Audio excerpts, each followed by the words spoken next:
국가보훈처가 오늘 5.18 광주 민주화운동 당시 시민들에게 발포하라는 신군부 명령을 따르지 않았다는 이유로 보안사에서 모진 고문을 받고 파면당한 고 이준규 목포경찰서장을 5.18 민주유공자로 선정했다고 밝혔습니다. 오늘 앵커 브리핑은 5.18과 어떤 경찰들 얘기입니다. 80년 1월 목포경찰서장이 된 이준규 서장은 그해 5월 목포경찰서장으로 5.18을 맞습니다. 데모대들을 향해 발포를 해서라도 진압하라는 신군부의 지시에 당시 안병하 전남도경 경찰국장은 휘하 경찰에 공격 진압보다 방어 진압을 우선하라, 시위 학생들을 뒤쫓지 마라, 시민들의 안전을 최우선으로 하라, 그리고 절대 발포하지 말라는 지시를 내립니다. 절대 발포하지 말라.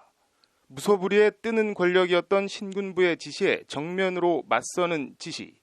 이준규 목포경찰서장은 그럼에도 신군부 쪽이 아닌 안병하 국장 편에 섭니다. 혹시라도 있을 미연의 불상사를 방지하기 위해 총기 방아쇠 뭉치를 제거한 뒤 총기를 목포 앞바다 고하도로 옮겨 보관하고 다시 목포로 돌아와 치안 유지 활동에 전념합니다. 대가는 경찰 역사상 가장 무능한 존재라는 낙인과 파면이었습니다. 광주에 공수부대를 투입해 5.18을 진압한 신군부는 5월 30일 이준규 서장을 직위 해제하고 보안사에 90일 동안 감금합니다. 이 기간 모진 고문이 가해집니다. 신군부는 이 과정에 이준규 서장을 군사재판에 넘겼고 서슬 퍼렇던 시절 목포 시민들은 이준규 서장을 석방하라는 탄원서를 냅니다. 유죄 선고유예를 받고 풀려나긴 했지만 신군부는 이준규 서장이 외곽 저지선 보호와 자위권 행사에 소홀했다는 오명을 씌워 파면합니다. 발포하지 말라는 지시를 내렸던 안병하 전남도경 경찰국장은 직위해제 당한 뒤 경찰을 떠났고 시위를 통제하지 못했다는 이유로 전남도경에서 파면까지 당한 경찰 간부는 이준규 목포경찰서장이 유일합니다. 평생을 봉직했던 국가와 몸담았던 조직에서 그렇게 내팽겨쳐진 이준규 서장은 그리고 5년 뒤 고문 후유증과 지병을 이기지 못해 결국 사망합니다. 향년 58세였습니다. 발포하지 말라는 지시를 내렸던 안병하 전남도경 경찰국장도 1988년 고문 후유증으로 사망합니다. 그 뒤 안병하 전남도경 경찰국장은 노무현 정부 시절인 2003년 순직 판정을 받았고 2006년에는 국가유공자가 됩니다.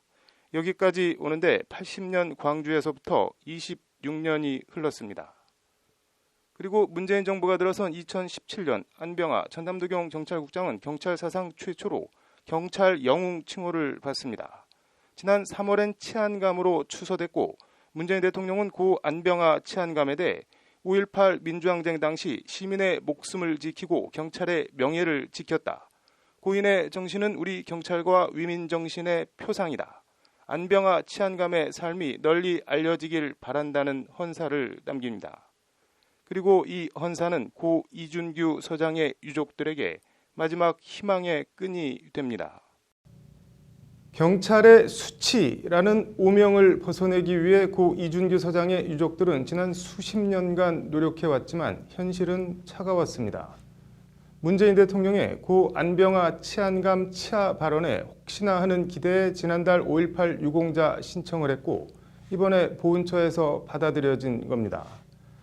그럼에도 고 이준규 서장이 안장되어 있는 곳은 현충원도 국립 5.18 민주묘지도 아닌 천안의 한 공원 묘원, 아직 순직 인정도 받지 못했습니다. 시민을 지킨 죄로 신군부의 군사재판에서 유죄 판결을 받은 것도 여전히 그대로 남아 있습니다. 너무 늦었고 아직 갈 길도 멀어 보입니다. 유족들은 하나하나 풀어가겠다고 밝혔습니다. 앵커 브리핑이었습니다.